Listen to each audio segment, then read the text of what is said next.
morning, students. Here, Mrs. Nizam from Askem Public School. Students, today I am going to teach you History chapter number 10, that is 18th century political formations. Students, I am taking here some important years or periods. In my previous video, there was just introduction of the chapter.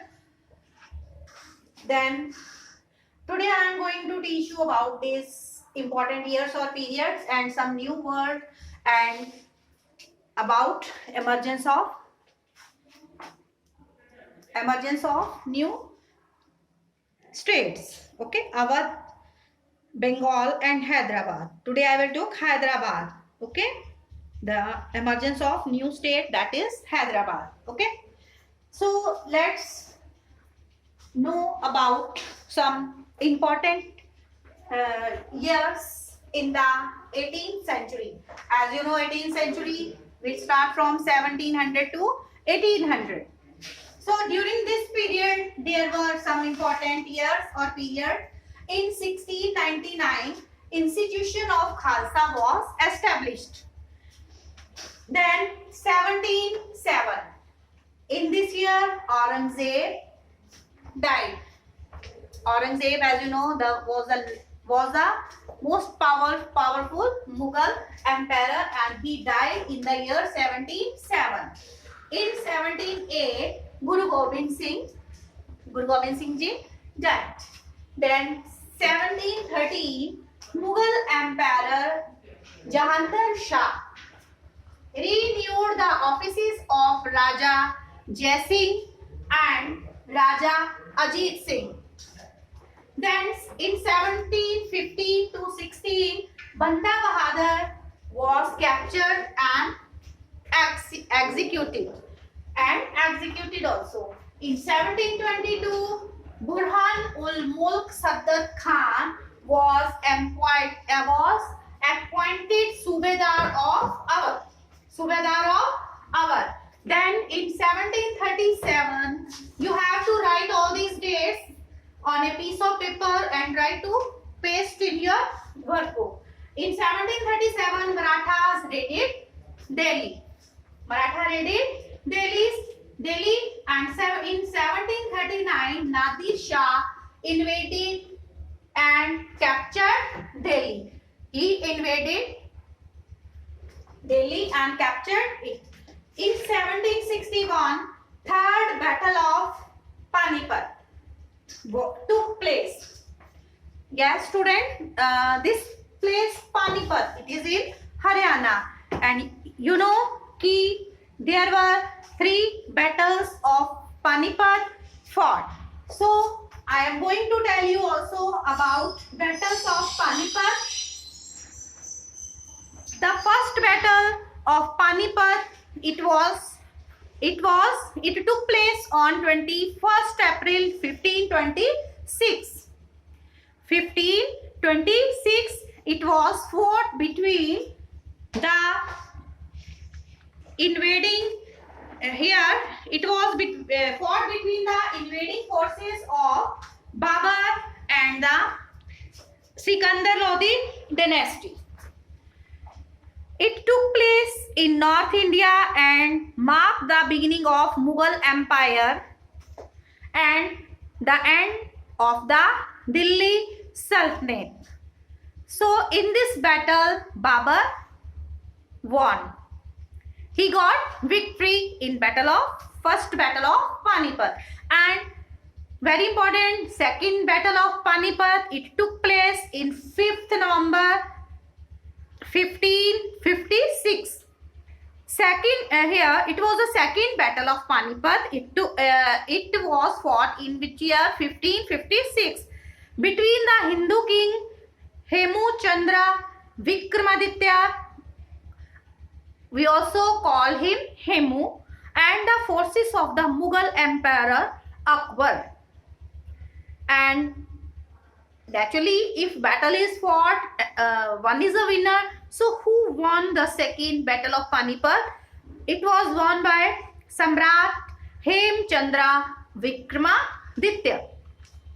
Then after second battle of Panipat, Third Battle of Panipat took place on 14 January in which year? 1761. 1761. So it comes in the 18th century and it was fought between Maratha Empire and the invading Afghan army. So third battle of Plassey here, the third battle of, not Plassey, it was Panipat. It was Panipat. It was fought between Maratha Empire and the invading Afghan army, and the forces led by Ahmad Shah Durrani came out and won, and they became victorious. Whose forces?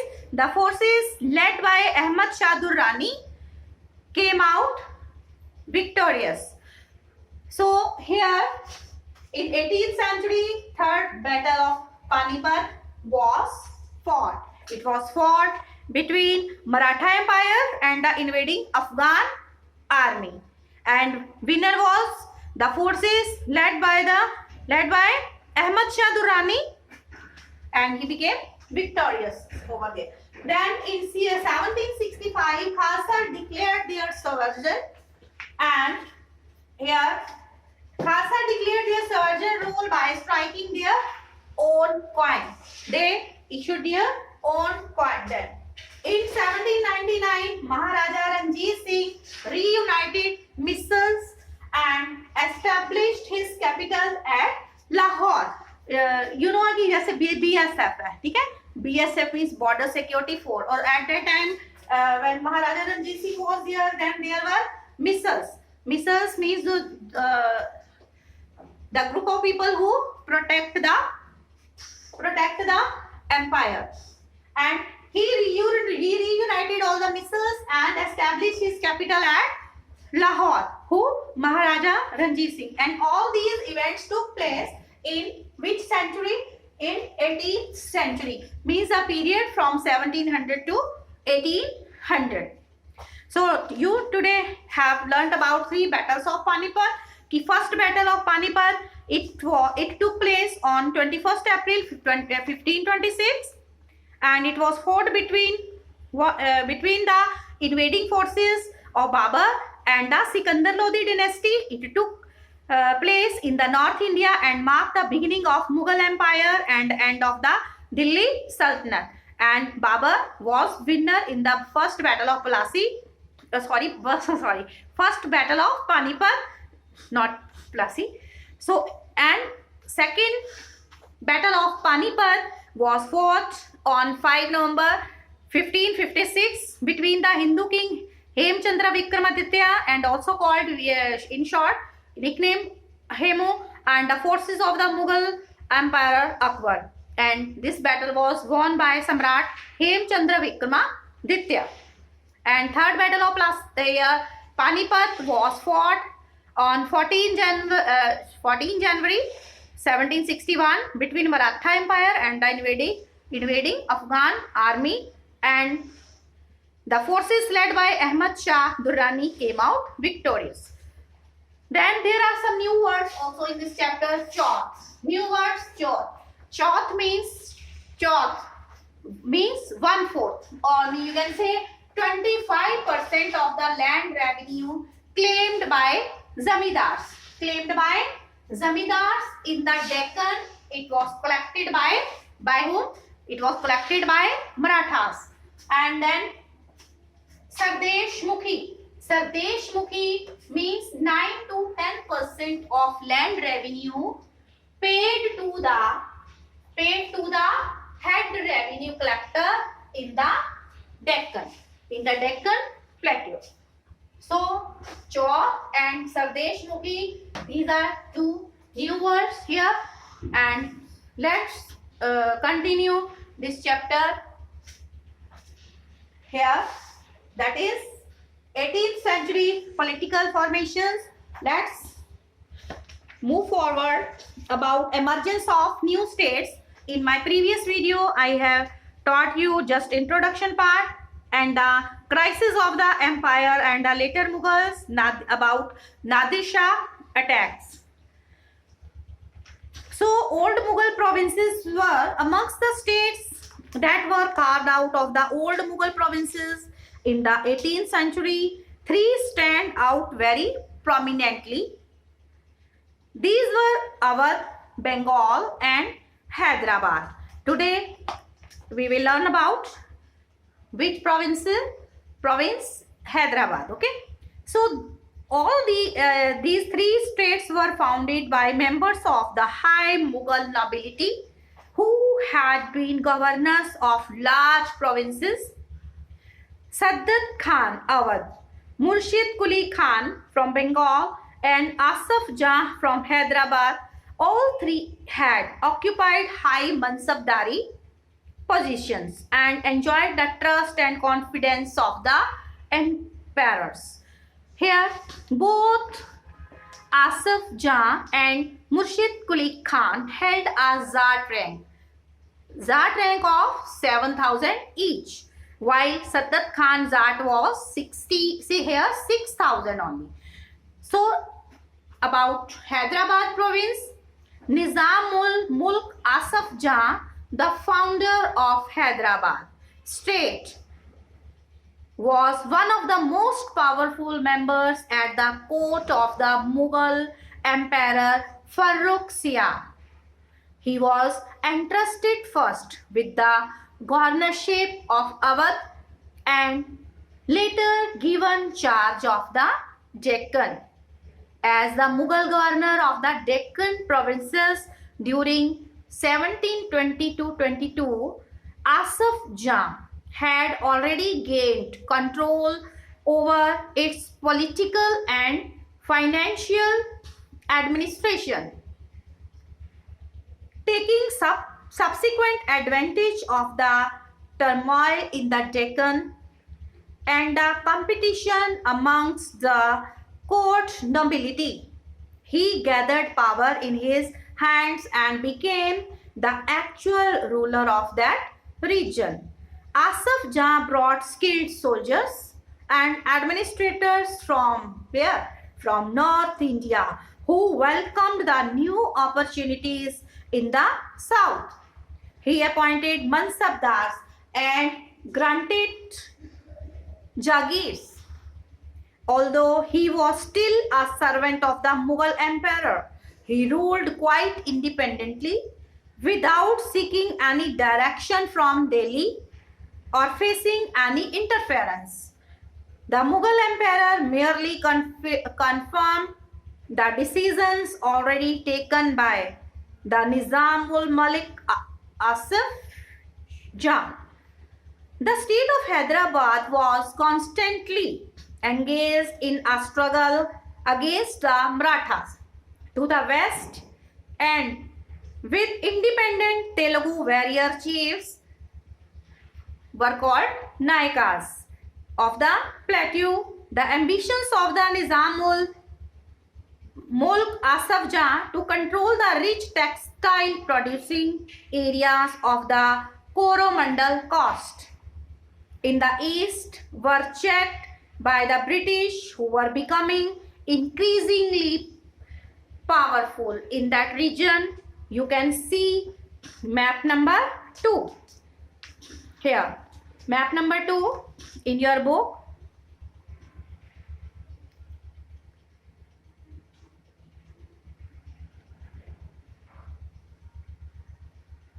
Okay, try to locate in map number 2. Then about Awadh. We will read about this in the next video. So there is some part is left here. The Nizam's army.